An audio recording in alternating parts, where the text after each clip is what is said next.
Good morning and welcome to the Concurrent Technologies PLC investor presentation. Throughout this recorded presentation, investors will be in listen-only mode. Questions are encouraged and can be submitted at any time by the Q&A tab situated in the right-hand corner of your screen. Just simply type in your questions and press send. The company may not be in a position to answer every question it receives during the meeting itself. However, the company can review all the questions submitted today and publish responses where it's appropriate to do so. Before we begin, I'd like to submit the following poll. I'd now like to hand you over to Miles Adcock, CEO. Good morning to you, sir. Thank you. Good morning. Welcome to Concurrent Technologies. Next slide, please. Quick introduction of myself and Kim. So I've been with the business almost 3 years now. Prior to that, I was with Teledyne for 4 years, running their space imaging business in the UK. Big transformation of that business. Prior to that, I had 9 years with Kinetic, part of their executive team, running much of their technology interests in the UK. 25 years in defence and aerospace. Kim? Good morning, my name's Kim Garrett. I'm the Chief Financial Officer of Concurrent Technologies.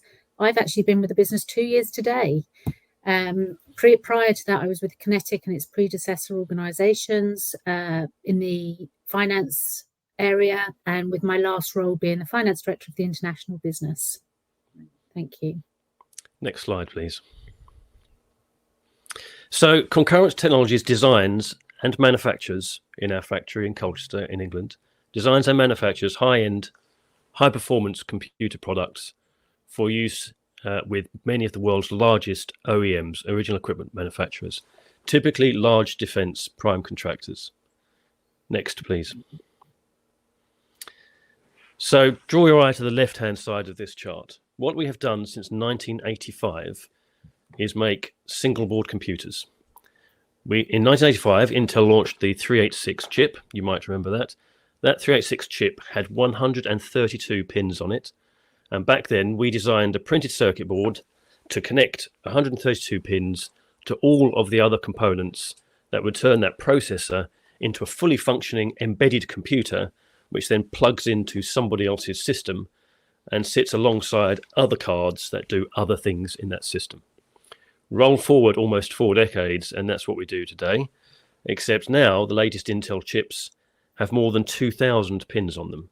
We connect those 2,000 pins to thousands of components on a printed circuit board, which is roughly the size of a postcard. So part of our core know-how is managing the complexities of so much technology in such a small space, such that it works extremely reliably. For the last 2.5 years, in the middle of this chart, we've increasingly sought to provide system level, so if our plug-in cards plug into systems, system level services to customers as a stepping stone towards being a fully fledged systems integrator. On the right hand side then, post the acquisition of Phillips Aerospace, based in Los Angeles, a company with all of the credentials and track records for systems integration, we are now able to authentically position ourselves as a system integrator, as well as a provider of really top quality computer cards. Next, please. So 2023 was a landmark year for us. Record financial performance, yes. Record number of major design wins secured, and I will talk to that, but great progress there. Our acquisition of Phillips Aerospace is going very well. I will talk to that. Good progress in our home markets of the UK and the United States. A home market is somewhere where we are physically present in both an engineering sense, not just a selling sense. That's going very well. And we continue to invest in the capability and capacity of our people and operations. Next. In terms of the markets we sell to, last year, 85% of our revenue was into defence. That follows the previous year, which was 73%. So defence is growing by proportion in this business. That is a trend that will continue. Most other sectors, most of the time, can fulfill their computing requirements with lower cost, more commoditized solutions, whereas defence and aerospace, by definition, wants to be at the very cutting edge, having greater capability than the competition. So that will continue to grow. The total addressable market that you see in the bottom left is not just a consequence of defence markets growing some, but is primarily driven by the fact we are now in the world of offering systems, not just cards, And relative to our size, that is a vast market. Next. So last year I said we did well for design wins. In fact, we won 8 what we call major design wins. Our selling process is, if you're the customer and you are upgrading a vehicle, say, upgrading the technology on a vehicle, you will want to see products like ours and evaluate our product compared perhaps to competitors' products. And then you'll down select the product that you wish to use in your main program, which might not start in earnest for 2 or 3 years later. So us getting the very latest technology into your hands at the time that you make that evaluation assessment is absolutely critical and is perhaps the most important thing that we focus on in this business. By virtue of having the latest technology in customers' hands throughout last year and having invested in an upgraded sales force, we were able to secure 8 major design wins. Historically, securing 1 major design win would have perhaps been the norm. So consider this to be a real step up. What we have here is an example of one of the actual design wins from last year. So the Department of Defense in the United States operates programs of record. That means they publicly declare their intent, in this case, to do a technology upgrade on an air platform. They publicly declare their intent, the base budget, and the options to do more of that they may wish to exercise at a later date. Therefore, you know pretty well what the plan is. We won, we got down selected, we won with our customer. That customer has bought some £330,000 worth of product, 2 of our products, which will play a key role in upgrading the mission computer on this airframe.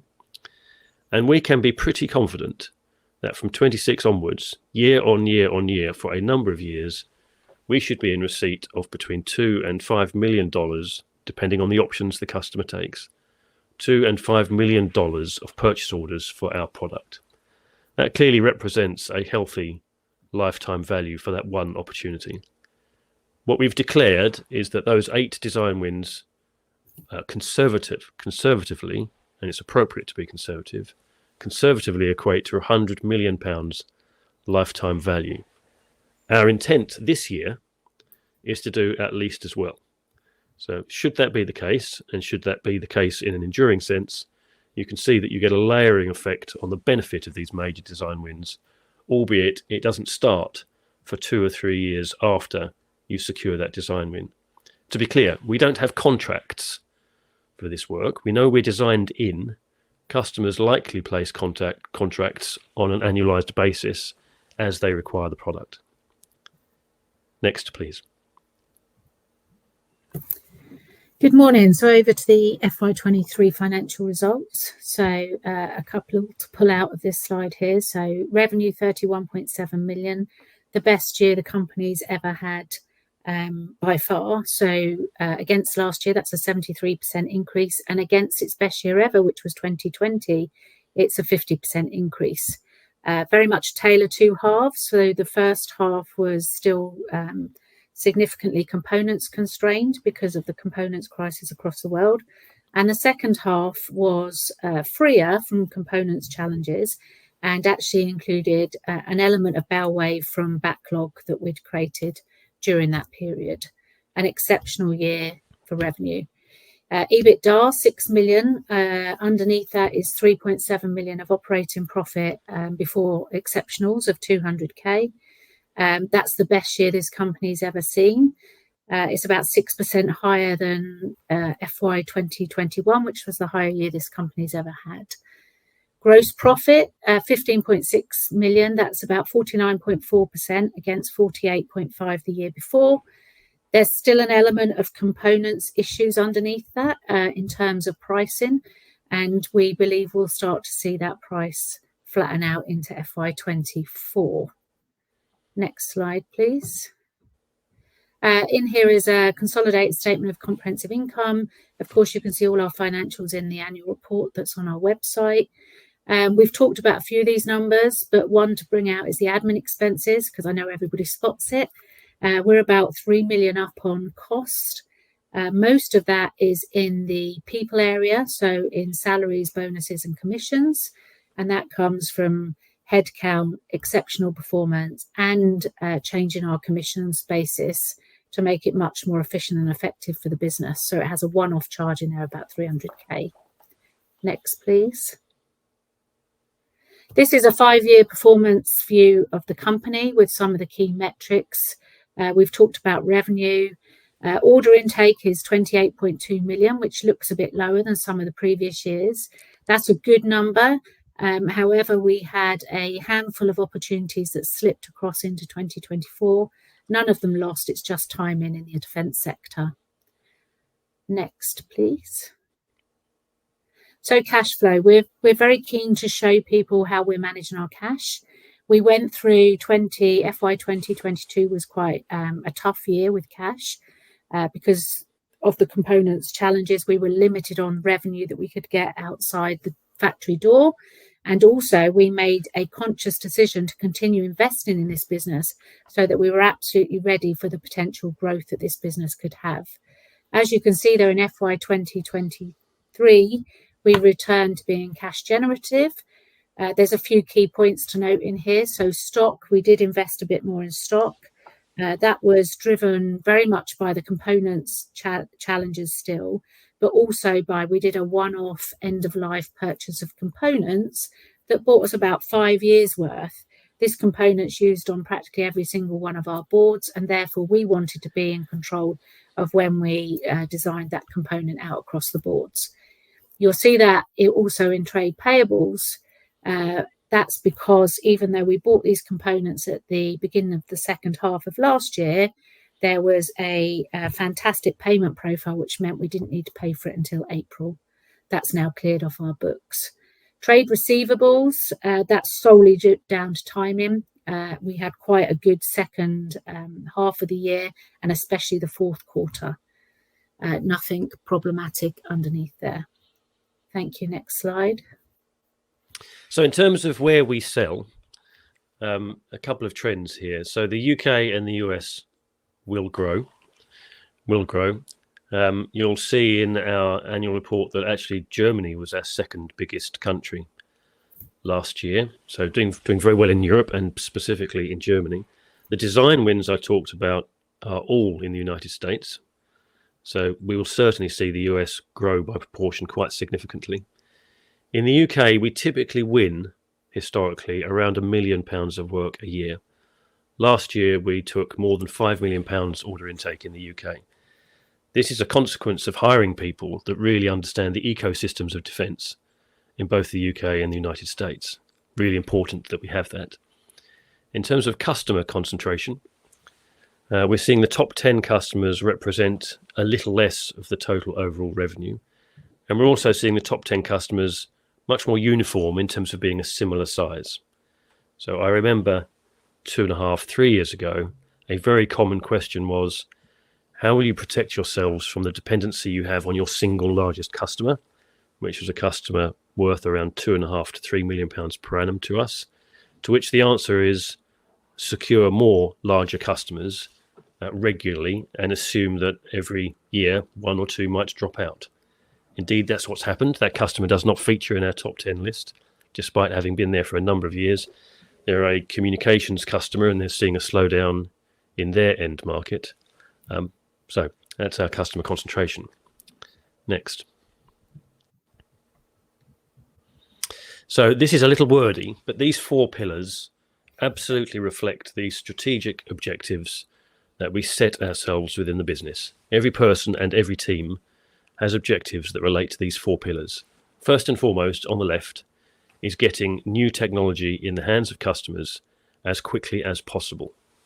Some of you might recall that in 2021, some 80% of our order intake was for last time buy and end-of-life product. That's a product portfolio rapidly running out of steam because it is not putting the latest technology in customers' hands. 2023 then, and 22, that flipped to 80% new and current product in our order intake. Okay, so we've really transformed the business in terms of being much quicker to market. some 2/3 of colleagues have started after I did. That transformation being primarily focused on being even better at designing product with pace and transforming our approach in sales. The next main pillar of our strategy then is to progress into the world of systems. Broadly speaking, our systems business should have the ability to grow to be a commensurate size to our boards business. That will take many years. Our sales cycles are quite long. Clearly, the acquisition of Philips Aerospace is an important move here for us. We had been working with them for some 18 months before the acquisition happened, and therefore we've had a lot of time planning what it is we intend to bid for, what it is we expect to win and execute. And during the course of this year, I'm optimistic that we will have a handful of announcements of work that we've won that neither Philips in isolation nor ourselves in isolation historically could have won and prosecuted. So look forward to that during the course of this year. Progress in our home markets is exactly as I have said. In the UK, really understanding the defence ecosystem and leaning into that, that's yielded an almost immediate step up in order intake. Very pleasing. The US is all about getting in amongst the prime contractors that are likely to be winning work in the future, particularly these programs of record, and having a much more strategic relationship with them from a technology point of view, and build those relationships rather than the alternative being just to wait for customers to contact you because they're interested in purchasing your products. That's going extremely well. We've got a very good team in the US. For people then, it's all about talent. What we say to people in this business is every year should be the most developmental year of your career. Generally speaking, for the last 2 years, I believe that's been largely true. We're proud to be members of the 5% Club. For people that don't know what the 5% Club is, a lot of PLCs and government organisations, particularly in engineering, are members. It was founded by the current Chief Executive Balfour Beatty. And we were awarded gold because we have more than 10% of our employees in earn as you learn schemes. So development and talent, very important to us. Next. So our M&A strategy, we are acquisitive. We did the first one for many, many years last year. On the left-hand side of this chart is the business that we have been for some 35 years. Designing and building processor-based cards, computer cards, and storage cards. Then for the last 3 years, we've sought to project more elements of a system into our customers, primarily through partnership. We've got some very good quality partners, but really weren't in a position to authentically be systems integrators with track record. Now having acquired Philips Aerospace, we are authentically systems integrators. Really steps us up into a much more intimate dialogue with customers. These systems will often be custom to the customer's requirement, and that was why it's so important that we had a facility in the United States. Whereas we can project boards from the UK to the US, really to be a credible systems provider in the US, you need American people in an American facility with track record of having done business locally, so that customers are confident they can have their sensitive discussions with the organization.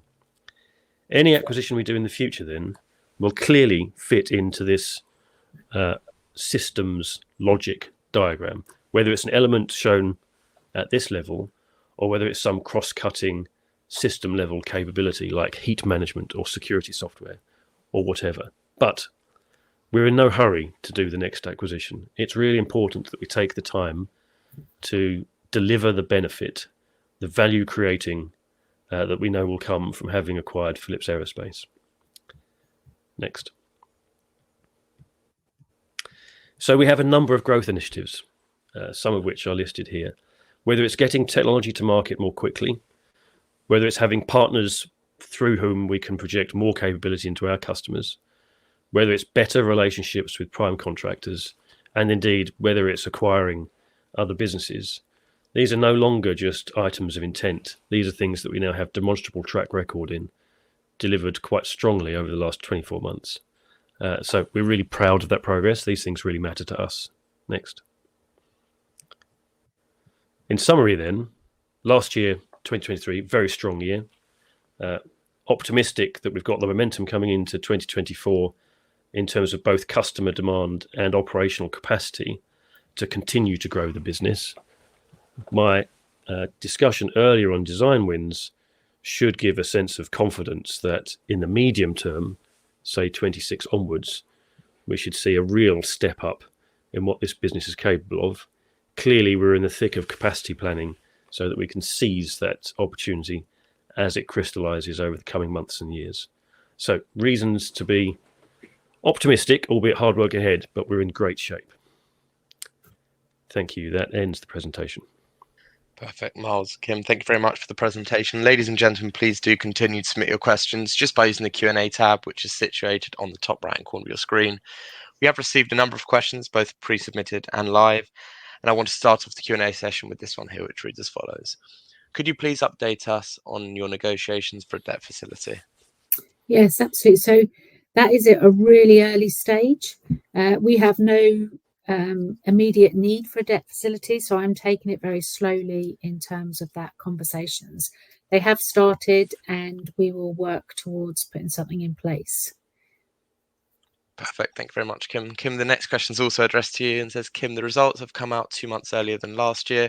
Should we expect them to come out earlier than the 1st of May next year? So I'm absolutely delighted they were 2 months earlier than last year, which was a bit of a ride. Absolutely, we will try to do the most efficient and effective, give the most efficient and effective audit and get it out as quick as we possibly can. I'm not going to promise to anything earlier than we have done this year. We do have a new set of auditors, which went very well this year. So we have had a first-year learning curve. Next year, we will have a new ERP system in place in terms of FY24. So there will be an element of learning from that as well. So yes, we'll absolutely try. We'll always try, but the 30th of April is a good date, and I'm not going to promise anything at the moment. Thank you very much. Next question here. Congratulations to all of the team on such a brilliant outlook. Do you expect to make boards in America at the Philips facility in the future? No. So Philips is a systems integration facility, which is very different to doing PCB assembly and boards. So we'll continue to do that in our factory in Colchester in the UK. We may also bring online third-party manufacturers. There are plenty of low-volume, high-mix electronics manufacturing partners, so that may well form part of our capacity solution. That could be in America. Thank you very much, Miles. Could you talk about the competitive edges that Concurrent is building? Yeah, one source of advantage to us was actually the components shortages. It's true to say that the majority of our competitors slashed costs in order to protect short-term profit. I'm absolutely confident that we did the right thing in not doing that. Our size can become a competitive advantage. It is true that a smaller business can be flexible in terms of decision-making and prioritization. The fact that we own our own factory is a differentiator. Quite a lot of people in this market don't. And when you have to reprioritize work quickly, for example, because components are in short supply, it's a huge advantage to have your own facility. Perfect. Turning to the next question. The company has expanded rapidly over the last few years. What assurances can you give private investors that in the event of future acquisition, this will not be funded by a placing, therefore diluting their holding? I can't. And to that point, we believe quite strongly that being members of the AIM market is all about access to funding. But crucially, that funding has to be value generating. So we're clearly pleased with the share price performance in recent months. May that long continue. But anytime we come to the market to raise funds to support an acquisition, should that happen, first and foremost, we would want to have a compelling value generating proposition so that it does not in any way feel dilutive to you, the investors. Thank you very much, Miles. To what extent is having a major focus on the defence industry a deterrent for both private and institutional investors?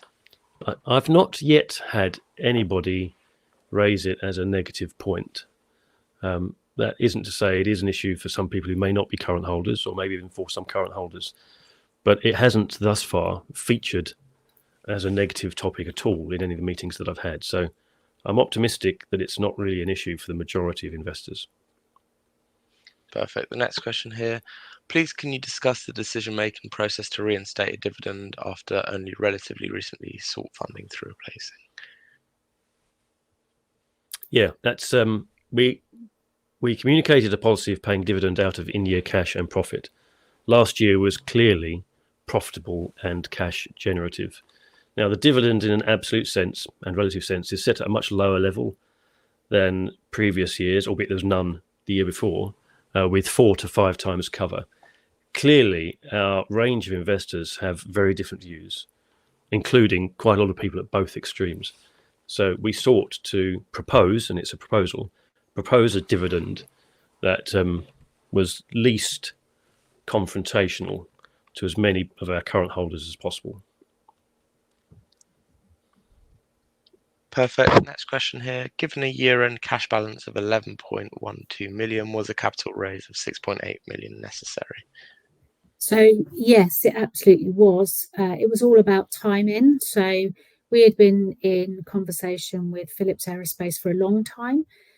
We had to go through lots of regulatory processes, obviously, to buy an American company, but we'd sort of held off a bit as well to get our performance starting to come back on track because of the components challenges.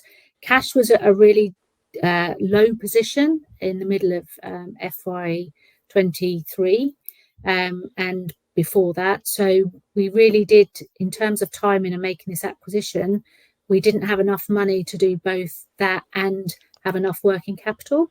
So it was absolutely necessary. And under the 11.1 million is still a significant amount of that cash from the equity raise, which is earmarked for the investment in the systems business. Yeah, for example, we intend to move to a new facility in Los Angeles, one that is much more fit for purpose for us moving forwards. We've got a planning assumption that will use roughly £1 million of that raise. Perfect. Thank you very much. Turning to the next question. What specific work will Cood Associates undertake, and could this not be accomplished in-house? They're specialists with decades of experience in developing individuals and leadership teams. This business will transform itself regularly. It's a different business now to the one it was 3 years ago. It'll be a very different business again in 3 years' time. No, we could not do that internally and generate the same kind of outcome in terms of the leadership of this business going forwards. Perfect. Well, that concludes the pre-submitted questions. We have had a number of questions live, so I'll start the live questions now. Can you give some examples of customer and user applications?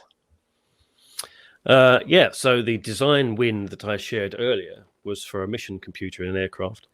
A mission computer does pretty much what it says on the tin, which is it understands the specific mission you're engaging in that day and gives you all of the information and feedback live as you progress through that mission. That would be quite common. A lot of what we sell into is customers who have sensors and they're analyzing the data from those sensors, whether it's detecting threats, detecting communications, whatever it might be. There's a theme, there's a trend in defense called computing at the edge. So increasingly, customers want as much computing capability as possible in frontline vehicles in order to maximize keeping the vehicle safe, communicating, cybersecurity, responsiveness, all of that stuff. So any vehicle may have quite a significant number of computers on board, actually. We also sell into air platforms, helicopters, aircraft, ships, radars, all sorts of stuff in the defense footprint, really. Perfect. Next question here. Are there any plans for further small bolt-on acquisitions? Would you ever consider a larger one? Philips was very much a capability buy, very small business, but the credentials it gave us, as well as the expertise of the relatively small team, is a great catalyst from which we can nurture and grow a systems business, potentially of some size. Let's see what the next one looks like. It will almost certainly be in either the United Kingdom or the United States. Our default preference might be something somewhat larger, which is more attractive from an accretive financial perspective on day one. But let's see. It takes a lot of effort to manage a pipeline of M&A, and the ones that finally make it through, it's very hard to predict well in advance. Perfect. Next question here asks, are there any new third-party design or technology software packages that you're using? Yes. So there's a small number of such things as part of our product offering, particularly with regard to security. We, of course, use a lot in terms of our own design process, and it would be true to say that we've invested a lot in having tools for the trade that are much more fit for purpose for the design work that we do. We come from a background of being primarily hardware.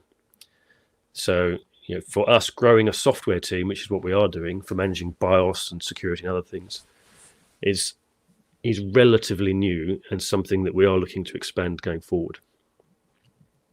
Perfect. Turning to the next question. How much of the backlog has been completed as a percentage in the FY23 revenues, FY24 level? So to answer that quite simply, we had something like, it was about just under 27 million coming into FY23. We went out of FY23 and into FY24 with about 23 million. And obviously there's a mixture as we go through the year of what becomes in year and what goes out to future years. Perfect. Thank you very much, Kim. The next question asks, what caused the very big increase in German revenues? Actually, we've always done good business in Germany, but the way it's presented, I understand some people think it's gone from 0 to its current number. It was within a Europe number before we split it out. Germany has been very good for us in the last year or two. We've been developed, in particular, 2 or 3 key relationships in Germany. They are seeing an intense period of vehicle upgrade programs, primarily as a result of the conflict, which is geographically very close to them. Perfect. Thank you very much, Miles. To what extent do you expect the business to be self-financing over the next few years, for which you've estimated revenues? So I'm not quite sure what's meant by that, but actually, if it's we will absolutely be cash generative over the next few years. The only reason we would not be self-financing is for an acquisition. Thank you very much. Yeah, we would certainly not want any market expectations for the future to include revenues associated with either acquisitions that haven't been done or capacity which was somehow beyond our own capability to provide cash for it ourselves. Perfect. The next question is around R&D and asks, capitalized R&D was 4 million in 2023. Will this grow in 24, and what are the main areas of development? So if I take the first part of that, Miles. So Yep. Yes, it's circa 4 million in 2023. It probably won't grow. It might, grow a little bit with the odd piece of the team growing, but actually our internal R&D, which is our R&D on our own products, which is really important to this business because that enables us to get these design wins, will stay at around the 4.5 million mark. What we will do probably in R&D is grow, as we get more projects, grow the team in terms of customer funded R&D. That doesn't get capitalized. That's a customer project related cost, but it is part of the way we're going forward with the more intimacy with the customer. Yeah, as you might expect, we have a multi-year roadmap for products, driven by a number of things. Clearly, particular launches of Intel product. We don't make a product around every single Intel product. We are very selective as to where that makes a difference. But also form, fit, and function. So you can make choices about architectures. For example, a lot of our products are VPX. VPX literally relates to the connector, but also some of the architectural principles of the product. And its size, 3U VPX is a postcard-sized product. There are older standards, one called VME, and we launched a product recently for VME because a lot of the big vendors are pulling out because it's older, but actually a lot of customers want to be able to put the latest technology in through an old interface. So we see a real market there for us as a small company, picking up business that the larger companies are perhaps moving away from. And then there are game-changing technologies such as new approaches to thermal management, for example, which really prompt you to want to have a new product in that product roadmap. We review that roadmap all of the time, and we absolutely expect there to be a lead customer for any product that we develop. So what we don't do is sit in isolation and try and work out what we think the market wants. We're extremely collaborative externally with that process. Perfect. Thank you very much for that. The next question asks, how will you fund future acquisitions? I think we've covered that. So default is from the AIM market. Perfect. Thank you very much. What is your current sales pipeline and what is your average conversion ratio? Yeah, I earlier talked about 8 design wins. In fact, there are 4 others where customers have down selected us, but they themselves have not won the work. So we haven't included that particularly. We were pursuing around 20. So the conversion on those big opportunities was approximately 50%, which is very good. It's very strong. In fact, it tells us that we could perhaps lean in more to secure work that perhaps we haven't been considering thus far. We look to do better than that this year. Of course, the overall pipeline includes a lot of opportunities that aren't major design wins. And I would say between 50% is probably not untypical.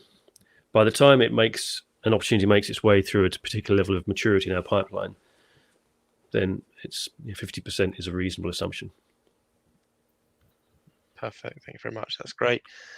The next question is, what is the current order book in revenues?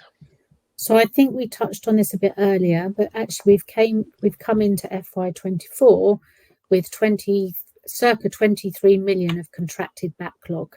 That's not all for FY24. Some of it will be out to FY25 and beyond, which is an important point to note. Yeah, clearly we're not updating in terms of numbers for where we are at the moment, but suffice to say we've had a solid start to 24. Perfect. Thank you very much. Can management give an idea of how much value is tied up in slow-moving inventory? How long would this take to shift? So slow-moving inventory is quite important to us, which sounds very odd, but it is. One of our unique points is that we hold stock for quite a long time to support our customers for many years. So if you think about a life cycle of a product's maybe 7 years or a contract 7 years, as they get to the end of the 7 years, the customer often wants more boards. So we use that inventory. The slow-moving inventory is roughly 1 to 2 million of our total number. Perfect. Thank you very much, Kim. Next question here. Well done on your recent progress. When thinking about new business wins, how should we think about the margin structure? Are the new opportunities dilutive or accretive? Any pointers as to the likely CapEx requirements? Do you want me to take this one, Mars? Yeah. Sure. So going forward, we're gonna look different. So our boards business is pretty solid and will continue at around the 50% margin, give or take. In terms of the systems business, very different. So the systems business will vary depending on the specific projects that we engage with customers on and that we're contracted for. And that's because the systems will they could be high concurrent content. So it's not only the system, but the boards that go into the systems could be concurrent, or it could be low concurrent content in that the systems undertaken by concurrent, but actually the boards that go into it might come from third-party providers, depending on what the customer wants. We're very new in the systems business. So, we've always said that we believe the systems could be around 35% blended margin. Time will tell on that, but, that's where we're looking at the moment. Worth also noting that typically there's upfront design engineering work for custom systems with customers. That gets paid for by the customer. That gets paid for by the customer. And how much margin we take on that work, of course, depends on the nature of the overall deal. Perfect. Thank you both. How will Brexit impact your defence business in Europe in coming years? We have not seen a detrimental impact, certainly yet. And again, it's not a conversation that's featured with our distributors. We sell exclusively through distributors into Europe. We consider that's by far the best model. So I'm going to say it hasn't done yet, and I don't see any indicators why it will going forwards, but let's hope that's the case. Perfect. Thank you very much. Got another question here. You currently need to pay very little tax. Is this for ongoing reasons, e.g. R&D, or is it utilising losses which might soon run out? So it is very much around R&D. So we get quite large R&D tax credits. We are also utilising some losses, which will eventually run out. As we get bigger and more profitable, the gap will close between what we pay and what we get credit for. We are managing our tax affairs very efficiently and effective. We have a third-party advisor, and we are carrying forward some losses so that helps us with some of the future early profits. But as I say, eventually we hope to be so profitable that our R&D doesn't quite balance it out. That's a great position to be. Perfect. Next question here. Miles, you're a key employee and have expertise for transformational change. Once this transformation in Concurrent is largely complete, will you be sufficiently fulfilled in this role? Yes, it's my default answer. I mean, the ambition of me and the team is just to keep going and see how far we can take this fantastic business. And for as long as that's fulfilling, there is no end to that particular journey. Perfect. What do you expect to be the rough H1, H2 split of revenues based on analyst forecasts of 34 million for the year? This means that this is likely to be a reduction in H1 24 revenues from H2 23. Is there any seasonality in the business? I'll take this. There's not really any seasonality. What does affect Q1 revenues is typically you optimize the factory in Q4, the prior year, to maximize revenue, which means you usually are starting more or less from scratch again in January. So typically Q1 is less than any other typical month. Other than that, there's not particularly any seasonality. It's just human nature that people tend to lean in even more in Q4 than perhaps they do in Q1. I don't think we're in a position to talk about the split that we expect this year. Perfect. Thank you very much, Miles. Given your exposure to the defence industry, are you at risk of any protests that other suppliers to the sector face? I hope not. Perfect. Thank you very much. Where are you now in terms of becoming concurrent with Intel's product release cycle, perhaps in terms of months, and how much further to go? Also, does the significant investment by Intel in new geometries and associated chips act as a tailwind? Very good question.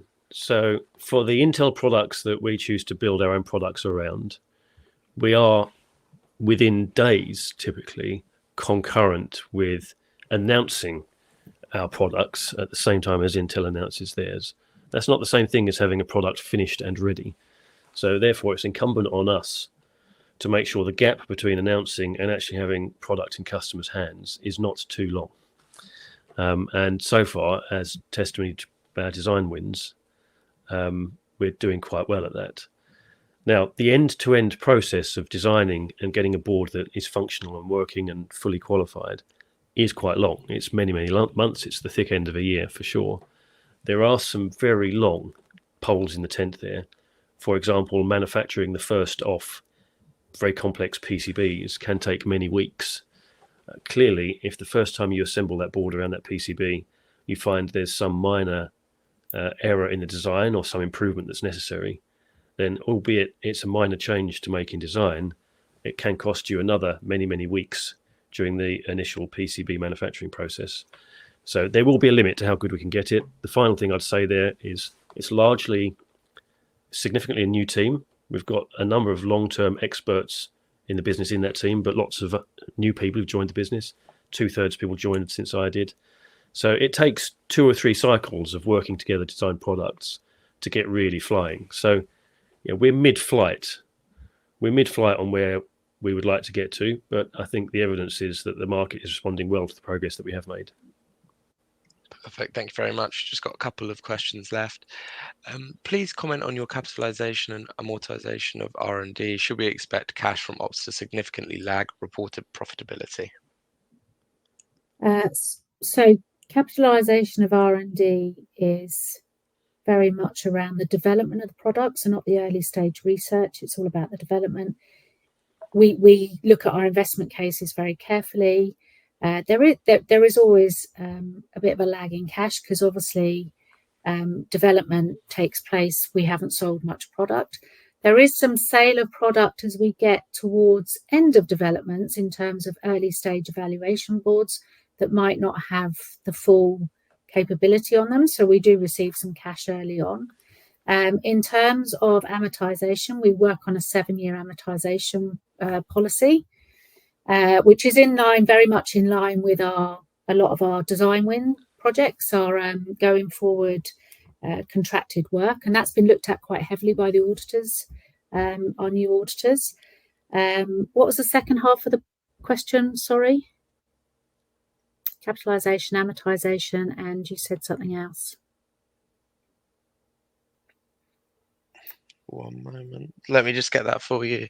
Sorry. So it's capitalisation. It was the second part of the question. Give me one moment. Sorry, I just removed it. So oh, sorry. Please comment on your capitalisation and amortization of R&D. Should we expect cash from ops to significantly lag reported profitability? No, so, okay, I think I've answered the question then. Thank you. Perfect. The next question here, any plans for production capacity increase in the UK to meet future demand? Possibly. So I think we said earlier, we're in the middle of making that assessment. We have 2 production lines at the moment in our Colchester facility. That facility is full. We don't have enough toilets and car parking spaces to employ more people. And we've got a lease renewal in 2026.